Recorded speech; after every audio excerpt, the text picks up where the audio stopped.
నమస్తే. నేను డాక్టర్ కపిల, స్నేహం టీ సీనియర్ కన్సల్టెంట్.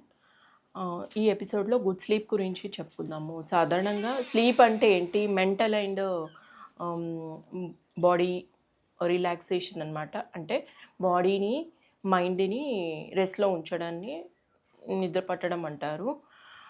నై 90% జనాలలో ఈ ప్రెజెంట్ స్ట్రెస్ వల్ల, ప్రెజెంట్ ఎన్విరాన్మెంటల్ చేంజెస్ వల్ల నిద్ర అనేది ఒక పెద్ద సమస్య. నిద్ర పట్టకపోవడం అనేది సమస్యగా మారింది.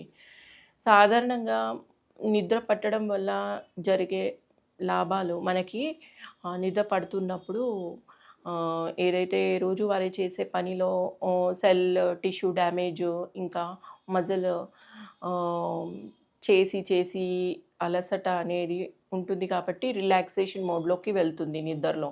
కాబట్టి ఫిజికల్ ఆహ్, యాక్టివిటీ అనేది పెరుగుతుంది. మరియు మనకు రోజువారీ స్ట్రెస్ వల్ల ఎమోషనల్ డిస్టర్బెన్స్ జరుగుతుంది కాబట్టి నిద్ర పట్టడం వల్ల ఆహ్, ఆహ్, యాంగరు, ఆహ్, డిప్రెషను మరియు ఆహ్, మన యాంగ్జైటీని ప్రివెంట్ చేస్తుంది.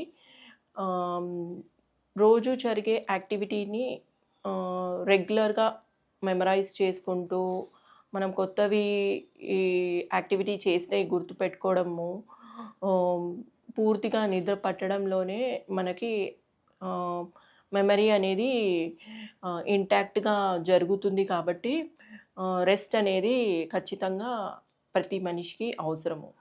మరి మంచి నిద్ర పట్టడం వల్ల రోగనిరోధక శక్తి అనేది పెరుగుతుంది. మరియు ఆహ్, మనకి రోజువారీ అలసట అనేది ఉండదు. ఆహ్, నార్మల్‌గా స్టే స్లీప్‌లో 4 స్టేజెస్ ఉంటాయి. స్టేజ్ 1లో లైట్ స్లీప్‌లో ఆహ్, అసలు అంటే లైట్ స్లీప్‌లో ఫస్ట్ అవర్ స్లీప్ అంటారు దాన్ని. అలసట, మజిల్ రిలాక్సేషన్ జరుగుతుంది. స్టేజ్ 2లో హార్ట్ రేట్ స్లో అవుతుంది. మన బాడీ టెంపరేచర్ ఏదైతే మెటబాలిక్ హీట్ వల్ల రైజ్ అయితుందో అది కొద్దిగా స్లో డౌన్ అవుతుంది. స్టేజ్ 3లో డీప్ స్లీప్ అంటే మనం ఫిజికల్ యాక్టివిటీ మోడ్‌లో ఉంటాము. అంటే ఏదైతే సెల్ టిష్యూ డ్యామేజ్ జరిగిందో రిపేర్ అవుతుంది. ఆహ్, హ్మ్. ఫోర్త్ స్టేజ్ అనేది ర్యాపిడ్ ఐ మూవ్‌మెంట్. అది చాలా డీప్ స్లీప్. ఇది డ్రీమ్ స్టేజ్ అన్నమాట. Later stages of sleep. అందులో మనకి డ్రీమ్ వస్తూ ఉంటాయి.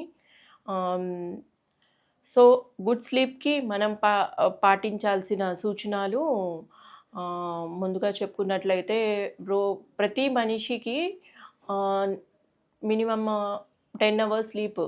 అంటే ముఖ్యంగా అడల్ట్‌లో చూసుకున్నట్లయితే 7-9 అవర్స్, ఓల్డ్ పీపుల్‌లో చూసుకున్నట్లయితే 6-8 అవర్స్, చిల్డ్రన్‌లో 10-9 అవర్స్, ఇన్ఫాంట్స్‌లో 14-17 అవర్స్ మినిమమ్ స్లీప్ రిక్వైర్మెంట్ ఉంటుంది.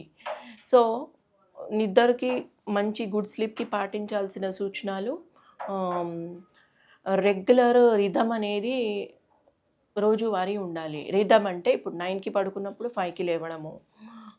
లేదా 10కి పడుకున్నప్పుడు 6కి లేవడము. అంటే మన డైలీ రొటీన్ రెగ్యులర్ టైంలో ఉండాలి. సో, రిథమిక్ సైకిల్ చాలా చాలా ఇంపార్టెంట్. మినిమమ్ 10 అవర్స్ స్లీప్ అనేది ఖచ్చితంగా ఉండాల్సిందే. మరియు ఇంకా అవాయిడ్ కెఫీన్, టీ, ఆల్కహాలు, ఆహ్, నికోటిన్, ఎక్సెస్ అలాంటివి అవాయిడ్ చేస్తూ మన పడుకునే ఎన్విరాన్మెంట్ మనకి ఉల్లాసంగా ఉండాలి. అంటే లైట్ డార్క్ రూమ్ అయి ఉండాలి. క్వైట్‌గా అయి ఉండాలి. ఇంకా మ్యాట్రెసెస్, పిల్లో కంఫర్ట్‌గా ఉండాలి. దానికి తోడు ఆహ్, ఆహ్, ముఖ్యంగా మూడో పాయింట్ చెప్పుకున్నట్లయితే బాగా డీప్ రెగ్ రా డీప్ బ్రీతింగ్ అనేది రొటీన్‌లో ఉంచుకోవాలి. యోగా, డీప్ బ్రీత్ ఆహ్, రోజువారీ ఎక్సర్సైజ్‌గా పెట్టుకోవాలి నిద్ర వెళ్ళే ముందు. డీప్ బ్రీత్ అంటే ప్రాణాయామం. అంటే మనం 1 మినిట్ ఒక నాస్ట్రిల్ క్లోజ్ చేసి ఇంకో నాస్ట్రిల్ నుంచి గాలి పీల్చుకోవడము, ఇన్‌హేల్ చేయడము. మరి తర్వాత అదర్ సైడ్ చేస్తూ డీప్ బ్రీత్ చేస్తూ యోగా పోజెస్ కొన్ని చేస్తూ ఉండాలి. Regular exercises minimum 15 minutes before bed చేస్తూ ఉండాలి. ఇంకొకటి హెవీ మీల్ అనేది అవాయిడ్ చేయాలి. Spicy food, heavy meal avoid చేస్తూ ఎర్లీగా ఫుడ్ తీసుకోవడము. అంటే 2-3 అవర్స్ ఎర్లీగా ఫుడ్ తీసుకున్నట్లయితే మనకి డైజెషన్ బెడ్‌కి వెళ్ళకముందు అవుతుంది. సో, రిలాక్సింగ్ మోడ్‌లో ఈజీగా తొందరగా కంఫర్ట్ అవ్వచ్చు. మరియు మనకి ఫుడ్‌లో కనుక చూసుకున్నట్లయితే ఆహ్, బెడ్‌కి వెళ్ళే ముందు మిల్క్, బాయిల్డ్ మిల్క్ తీసుకోవాలి. సెకండ్ టిప్‌లో 5 గ్రామ్స్ జాజికాయ పౌడరు, 5 గ్రామ్స్ ఆహ్, దాని నట్‌మగ్ పౌడరు, మరియు 2 గ్రామ్స్ పచ్చకర్పూరము కలిపి పేస్ట్ లాగా చేసుకొని అందులో డ్రై కిస్మిస్ కలిపి తీసుకున్నట్లయితే నిద్ర సరిగ్గా పడుతుంది.